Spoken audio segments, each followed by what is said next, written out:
Welcome to episode 21 of the Happy Teaching Podcast. Today we're talking all about the Art Center.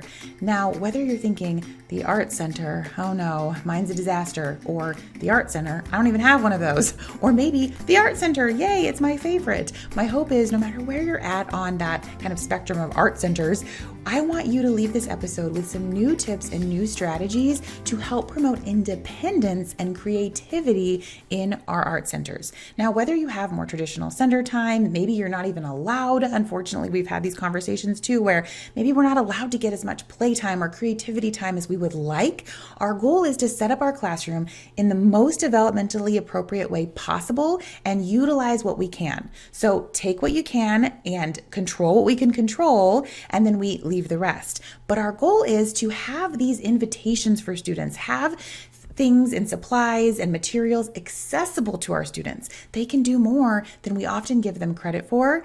And now I am no art educator as far as my expertise goes. I'm not an art teacher. That is not my expertise in any way. But I am an early childhood educator, and I know that providing students with these materials and with opportunities to be creative with different mediums and different supplies is very, very important. And I'm sure you would agree, it's very hard sometimes to fit these things into our day because we often try to box them into like, oh, we're doing art, but we're doing it all together, all 25 of us, and it's one project. Or we're going to do art, but it's on Fridays at this time. Now, there's nothing wrong with doing projects together as a class. I would recommend doing them in small groups just for ease of materials and all of that, but that's a whole other conversation. There's nothing wrong with these things at all. Art lessons, maybe you have an art teacher come in and do them. That's amazing. But we want to make sure that our kids are also getting this free exploration with art when possible and with creativity. And we can do this by setting up an independent art station. And you don't need to have the whole kitchen sink to do this. But it is important to give them access to materials in a way where they can independently take care of them. Because you might be thinking right now, there is no way I'm setting up this whole art center and unleashing the children on it. It will just be a disaster. And it will if we're not approaching it strategically. So let's talk about that a little bit. So number one, we know that independent art and time to be creative, it really matters, like free play. It's not just for a craft. It's not just to create what we tell them to create. Children need this time and the freedom to create things from their own imagination. It helps promote decision making, fine motor skills, creativity, and so much more. But we need some structure to it so that it's not completely overwhelming for them and for us. So, how do we do that? First, when we set up our art area, now when I say art area, it could be a table, it could be a shelf, it could be an easel. Maybe all you have right now is an easel, and we'll go through tips for that as well. But no matter what you're doing, we're going to start small with it. They don't need everything. They don't need a full-blown art studio. If you have everything out, if you have crayons, markers, colored pencils, paint, anything else you can think of out, it's going to get old real fast because they're so excited. They're going through all of it. And then now you've got nothing to work with to rotate things out, right? Rotating is a very powerful engagement tool. So I highly recommend starting small. Maybe it's simple like crayons and paper at first to learn about the routines of the art center. This is where we find these materials. This is where we sit to do something and create. Maybe then it's colored pencils. When you only have certain things out, then when they go away and let's say markers come out or stamps or construction paper or something different, it's brand new, which sparks additional creativity for students, right? It's exciting and new. And then you can put it away and bring it out in the next month or a few weeks later, and it's new again. So should be encouraging to us that we don't need a bunch of stuff all at one time. We just need a few things at once and the ability to rotate them. We also want to make sure things are clearly labeled so kids know where they go. Right? We want to make sure that they can see, oh, crayons go here, scissors go here. You can use picture labels, you can color code, whatever you think. Real pictures are great if you snap a picture of what it looks like when it's cleaned up and put that on display somewhere. That can be great too and can be really helpful for students. So less is more. Clear visuals. Now, we talked a bit about rotating and restocking, but there is a purpose to that, right? It keeps it fresh, keeps it engaging, and it allows for creativity to come up a little differently. So maybe one week you're doing stamps or stencils, then maybe you swap it out and you've got scissors and scrap paper for mosaic art. Then maybe the next week it's watercolors. Anything that you can have be simple. Now, I encourage you, because sometimes with all the things we have in a day and a week, we're so busy that it's very easy for us to forget to do these things or just be like, oh, that's one more thing to do. So I encourage you to just quickly jot down in your mind even, and then write it down later. What are some things you could rotate into an art center?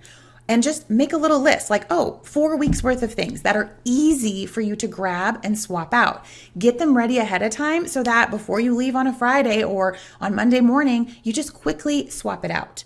If you are minimizing what's available, it will be easier for them to clean up, and it will be easier for you to swap it out without feeling like you're having to add all of this additional planning time. That rotation is key. Now, I have a couple of bonus tips here that we're going to talk a bit about the easel, because the easel is a very common, rightly so.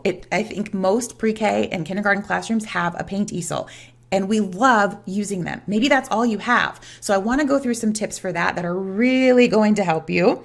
And then another bonus tip before we close. So not only just setting them up like we talked about, but an easel. If that's all you have, and this tip should be probably the most valuable in the whole episode, perhaps. So with an easel, you're going to want to make sure that you have an apron accessible to students, or a paint shirt or whatever it is that's hanging nearby so they can be independent. If it's open, they can put on the apron, they can paint. Now, the biggest easel tip is, of course, you're going to have your roll of paper or anything like that, but kids do not need every color available to them. And they don't need a whole cup full of paint. So this is a game changer. When we start painting, when I was in TK and in kindergarten, when we open the easel and we learn about the easel, we start with one color. One color, that's it. And they only need, if you're not watching YouTube, you can't see me, but I'm only holding up, like my fingers are just a few inches apart.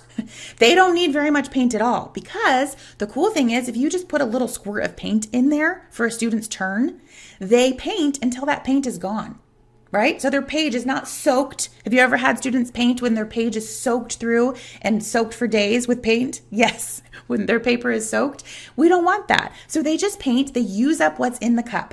Then it's really easy for you to rinse out and put a little bit more in for the next person. Super easy cleanup, keeps the pages from being soaked, keeps them on a good time frame so that another person can have a turn.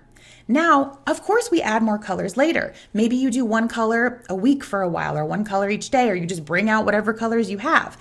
Then add in a second one. This is great for them to learn about color mixing. What do these colors make? It's less paintbrushes that are messy for you to clean, right? Because they're still learning about keeping the brush in with its color, not mixing everything crazily, but add in another color, let them mix it on their thing, on their page, see what it looks like. Eventually, sure, you can have multiple colors out, but the biggest tip here is do not fill those paint cups. You will get soaked pages, you will have paint for days, and it will be more of a mess for you. So the easel, that's my biggest tip for you there, to keep kids independent. Another tip for your art center, and this one seems kind of random out of left field, but it's going to be important for anytime you're using like papers, or you have leftovers like mini books, or readers, or anything that you've done with your class, extra, printables, stuff like that, recording sheets from centers. I always take the extras, and we have a little recycling tray, we call it. You could put them in the real recycling bin, of course, but I like to add them to our art center because kids get really creative. Sometimes they cut out the pictures that were on the recording sheet, and they're like making their own story and gluing them onto something else.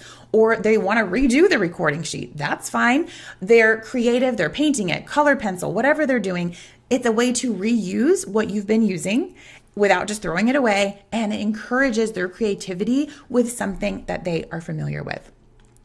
All right, this was a lot of Art Center talk today, but as usual, I want to keep this about 10 minutes or less. So I hope these tips were helpful for you. We'll make sure to put some links for you in the show notes. And then if you are a Print and Play Club member or you're getting ready to hop in with us, we have things like your editable supply labels. We've got all kinds of art themed activities, printable center signs, and so much more to help you get your classroom set up in the best way possible for your students. It's never too late to add in this Art Center. If you're listening to this and it's not the beginning of the year, it's never too late. Give it a try with your students. I'll see you in the next episode. Happy teaching.